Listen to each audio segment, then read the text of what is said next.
больше определенной паузы. Jis nesivaikšto po narvą, kad laimėtų laiko. Jis puola, užblokuoja visus kampus ir baigia su savo varžovais dar prieš jiems įsitraukiant į kovą. Еще чувствует, что подплыл соперник Баталов, но очень близок. Tai yra Sulimas Batalovas, Čečėnijos specialiųjų pajėgų karys, apmokytas kovos dar prieš įžengiant į narvą. Ir kai jis kovoja, tai neatrodo kaip sportas, tai panašu į karinę operaciją su vieninteliu tikslu – užvaldyti, palaužti ir sunaikinti varžovą. Sulimas Batalovas gimė Čečėnijoje ir jei žinai ką nors apie tą pasaulio dalį, jau supranti, kad ten užaugę vyrai nėra paprasti žmonės. Čečėnija dešimtmečius kalė karius iš savo vaikų. Drausmė, kietumas ir valia įveikti skausmą nėra pasirenkami dalykai, tai tiesiog būtina norint išgyventi. Ir Sulimas Batalovas padarė daugiau nei tiesiog išgyveno. Prieš žengdamas į narvą, prieš pasirašydamas sutartį su Absolute Championship Akhmat, Batalovas treniravosi kaip Čečėnijos specialiųjų pajėgų narys, mokydamasis kovoti aplinkoje, kurioje statymai neturėjo nieko bendro su teisėjų kortelėmis. Kai toks žmogus pereina į MMA, į profesionalus, jis atsineša visiškai kitokią mąstyseną. Tokią, kuri kyla iš žinojimo, kad jis jau susidūrė su kažkuo sunkesniu nei tai. Ir nuo pat pirmosios profesionalios kovos MMA pasaulis pradėjo suprasti, kad susidūrė su kažkuo, ko dar nebuvo matęs. 2021 m. spalio 11 d. Sulimas Batalovas debiutavo kaip profesionalas Tolstoj Jurt mieste, Čečėnijoje, savo gimtojoje žemėje, prieš publiką, kuri susirinko pamatyti, ko vertas jų kovotojas. Ir jis atsakė į šį klausimą dar nepraėjus nė minutei. Двигаться легко должен. Ой-ой-ой. Спасибо, кстати говоря. Причем еще больше. Начало прям ударное. Стоит, действительно стоит. Teisėjas sustabdė kovą, kad ringo gydytojas apžiūrėtų Borončikį. Gydytojas nustatė, kad Borončikis negali saugiai tęsti kovos ir kova oficialiai baigėsi praėjus 50 sekundžių nuo pradžios. Dauguma kovotojų savo pirmąją profesionalią kovą išnaudoja tam, kad priprastų, kad atsipalaiduotų, kad suprastų, kaip jaučiasi profesionalios varžybos. Batalovas savo kovą panaudojo tam, kad perduotų žinutę. Narvas buvo tik dar viena užduotis, o užduotis baigėsi greitai, kai į jas įsitraukė Sulimas Batalovas. Po 2 mėnesių per Kalėdas Grozno sporto salėje Koliziejus, pačioje Čečėnijos širdyje, Batalovas vėl grįžo. Jo varžovas Asamadas Tokovas. Tai buvo aukštesnio lygio, tvirtesnis, daugiau patirties turintis priešininkas ir ne tas kovotojas, kurį galima įveikti per kelias sekundės be plano. Так, ага, при этом уже чувствуется, потихонечку спортсмены находят. О, и вот, кстати, Ну и посмотрите, как сейчас здорово залез. ощущение, что Сулим Баталов, он в данном случае для Vos tik prasidėjus kovai, Batalovas perėmė kontrolę, nuolat veržėsi į priekį ir spaudė varžovą ir dominavo narvo centre. Jis pasitelkė tikslų laiko pajautimą ir galingas kombinacijas, kad priverstų Tokovą gintis. Iš šios pozicijos pastarasis taip ir nesugebėjo ištrūkti, o per pirmąjį raundą patyrė vis daugiau žalos.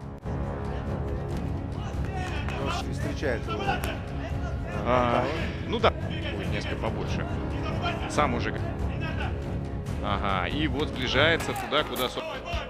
Подсказывает, что нужно переводить. Сулим Баталов, да. Пришли к нам на комментаторскую позицию спортсмены. Užkirtęs kelią prieiti prie narvo krašto ir neleisdamas Tokovui atsigauti, Batalovas pavertė kovą nelygią kovą, kurioje jo varžovas neturėjo nei erdvės atsikvėpti, nei galimybės kontratakuoti. Уже удар наносится не плечом, плечом. Соперник начинает плохо. Так. О, Есть попадание, хорошее, жесткое. Конец уже, конечно, времени не хватит. А вот перевод, ущерб нанесенный. И если Баталов. Да, но все-таки мы понимаем, что ущерб можно одним единственным ударом за весь раунд выдать. Tai prasidėjo antrasis raundas, Tokovo kūnas jau buvo sugėręs visą kovos žalą ir kai Batalovas pagaliau rado aiškę progą, kurios ieškojo, jis ją pasinaudojo nedvejodamas. дают определенные паузы. Ой-ой-ой, жесткое попадание. Это жесточайший нокаут. Praėjus vos minutė nuo antrojo raundo pradžios, Batalovas buvo parvertęs savo varžovą pačiu triuškinamiausiu būdu. 2 kovos, 2 nokautai ir Absolute Championship Ahmad pusiau sunkaus svorio divizionas pradėjo suprasti, ką jiems atsiuntė Čečėnija. 2022 m. rugpjūtį jau buvo nusistovėjęs tam tikras dėsningumas. Sulimas Batalovas ne tik kovodavo, bet ir sutriuškindavo savo varžovus. O Vadimas Roličius, pakilęs į narvą Absolute Championship Ahmad Young Eagles 28 turnyre, netrukus turėjo tapti paskutiniuoju, kuris sužinos, ką tai iš tikrųjų reiškia. Боксер, второй шусендаист. Это полутяжелый вес. Тем, которые не просто работают, а служат своему отечеству. Поэтому наша братская страна, семикратный чемпион мира по тайскому боксу. Вы увидели. Batalovas pradėjo kovą negailestingų spaudimų į priekį, iškart siekdamas kontroliuoti narvo centrą ir diktuoti tempą. Мощный у него вес, не сам привычный. Жир, это, конечно, да, это все вот оттуда. Batalovas darėsi vis rafinuotesnis. Jis judėjo kampus, o jo smūgių kombinacijos buvo galingos, tikslios ir pakankamos, kad nuo pat pirmos akistatos priverstų Roličių trauktis atgal.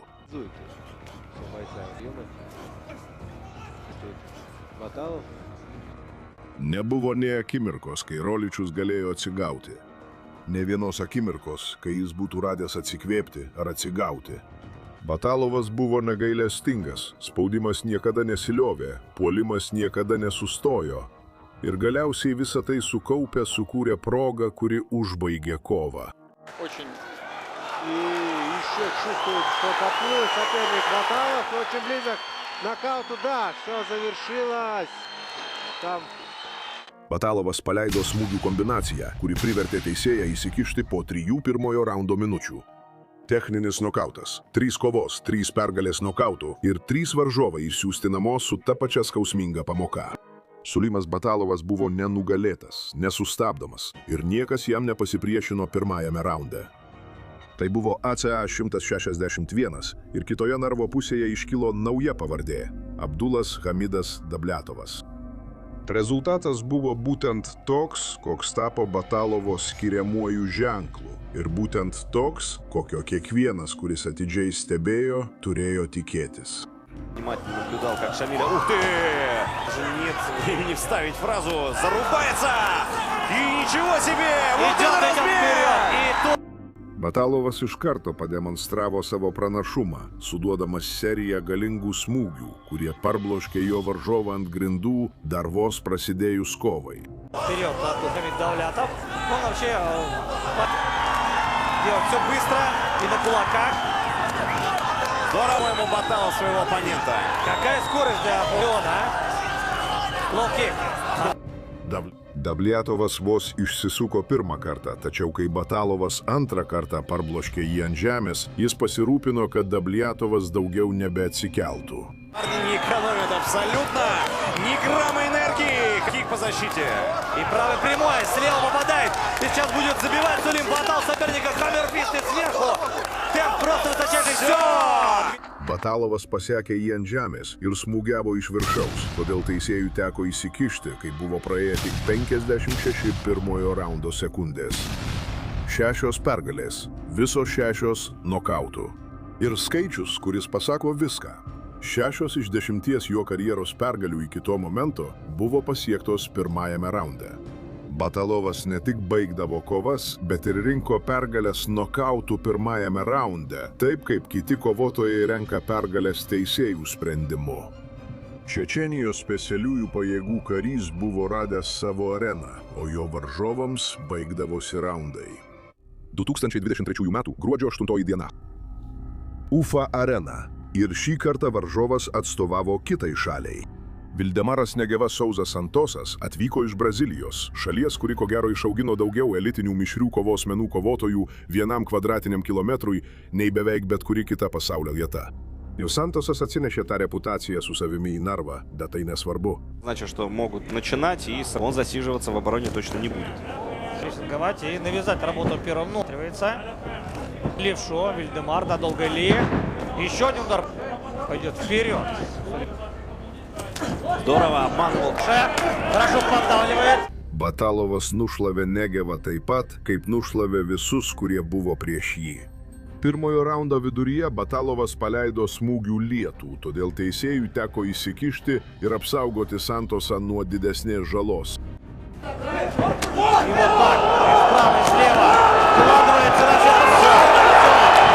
Вильдемара Соузе. Tai buvo niokojantis nokautas. Prireikė vos 3 minučių pirmajame raunde, kad būtų paskelbtas nokautas. Rekordas pagerėjo. Stilius išliko toks pat. Ir su kiekviena kova gandai Absolute Championship Ahmad pusiau sunkaus svorio kategorijoje vis stiprėjo. Ar yra kas nors, kas galėtų sustabdyti Sulimą Batalovą? Ir tada atėjo kova, kuri atskleidė kažką kitokio apie Sulimą Batalovą. Ne jo galia, nespaudimas, negebėjimas užbaigti kovą, kažkas daug gilesnio už visą tai.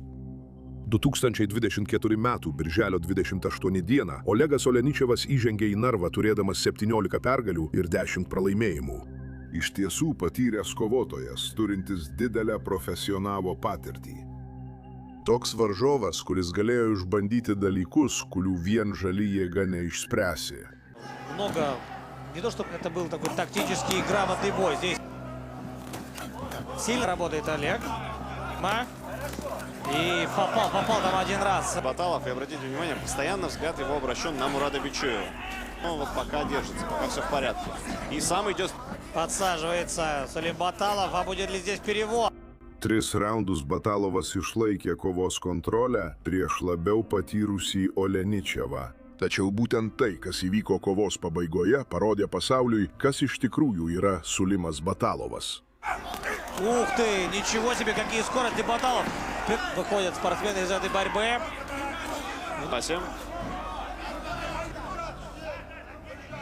Постарался его провести, но не получилось.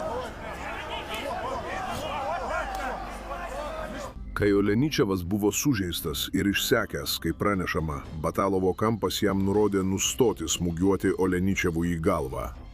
Ir Batalovas paklausė patarimo, nusprendęs nepribaigti varžovo papildomai smūgiais į galvą, parodydamas sportiškumą ir pagarbą.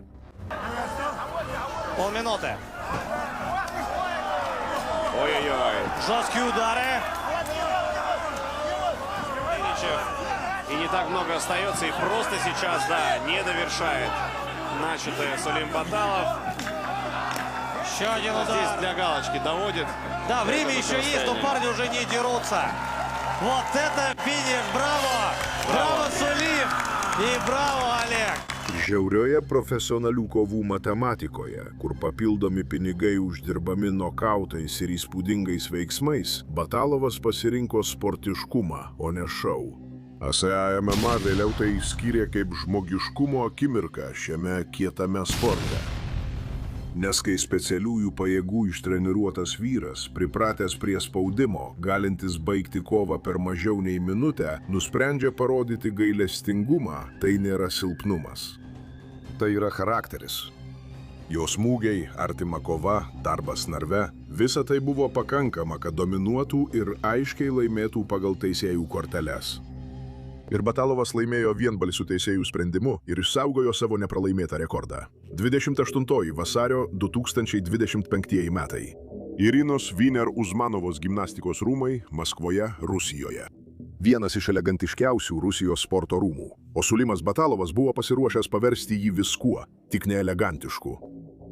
Kajus Bitenkurtas įžengė į narvą kaip varžovas, tačiau Batalovas tai padarė kaip didysis favoritas, kurio koeficientas buvo -705. Tie skaičiai viską pasakė dar prieš prasidedant kovai, o tai, kas įvyko vėliau, buvo 1 minutė ir 3 sekundės visiškos griūties.